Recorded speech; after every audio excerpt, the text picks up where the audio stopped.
திருப்பதி சென்றால் தீராத பிரச்சனைகளும் தீர்ந்து வாழ்வில் திருப்பம் ஏற்படும் என்பது ஆன்மீகவாதிகளின் நம்பிக்கை. ஆனால் அந்த திருப்பதியை வைத்தே உருவாகியிருக்கும் பிரச்சனைக்கு மட்டும் தீர்வே எட்டாது என்பது போல நாளுக்கு நாள் அரசியல் ரீதியான மோதல் அதிகரித்து கொண்டே போகிறது. ஜெகன்மோகன் ரெட்டி ஆட்சி காலத்தின் போது திருப்பதி லட்டுவில் பயன்படுத்தப்படும் நெய்யில் மாட்டு கொழுப்பும் மீன் எண்ணெயும் கலந்திருப்பதாக கூறி ஆன்மீக பக்தர்களிடையே அதிர்ச்சியை கிளப்பினார் முதலமைச்சர் சந்திரபாபு நாயுடு. அடுத்தடுத்து ஆய்வறிக்கை, அரசியல் விமர்சனம் என்று லட்டு பஞ்சாயத்து பரபரப்பானது.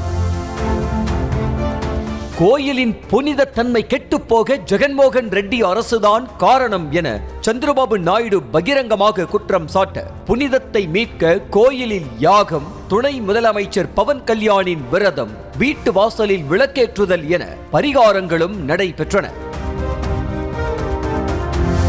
இதனிடையே லட்டு பிரசாதத்தின் புனிதத்தை கெடுக்கும் வகையில் சந்திரபாபு நாயுடு போலியான தகவல்களை பரப்பி வருவதாக குற்றம் சாட்டிய ஜெகன்மோகன் ரெட்டி அந்த பாவத்தை போக்க அனைத்து கோயில்களுக்கும் YSR காங்கிரஸ் கட்சியினர் சென்று பூஜை நடத்த போவதாகவும் அறிவித்திருந்தார்.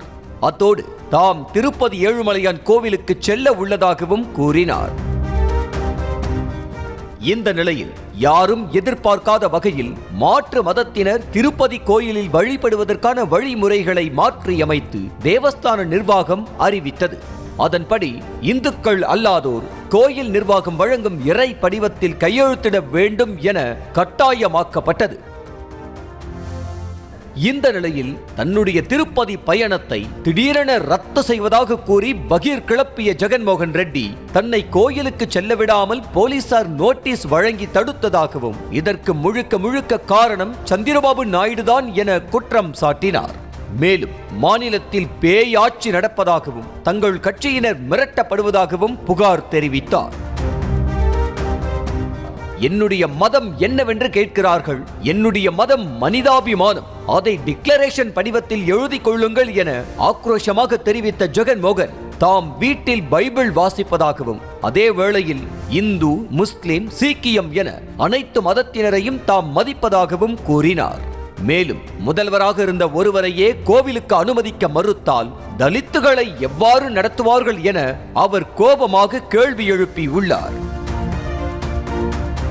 ஜெகன்மோகன் ரெட்டியின் அடுக்கடுக்கான புகார்களுக்கு பதிலளித்துள்ள சந்திரபாபு நாயுடு திருப்பதி தரிசனத்திற்கு வரும்போது ஏழுமலையான் மீது முழு நம்பிக்கை உள்ளது என எழுதி கொடுக்க ஜெகன்மோகன் ரெட்டி தயங்குவதாகவும் வீட்டில் பைபிள் படிக்கும் அவர் திருப்பதி தேவஸ்தான நடைமுறைகளை மதிக்க வேண்டும் எனவும் கூறியுள்ளார்.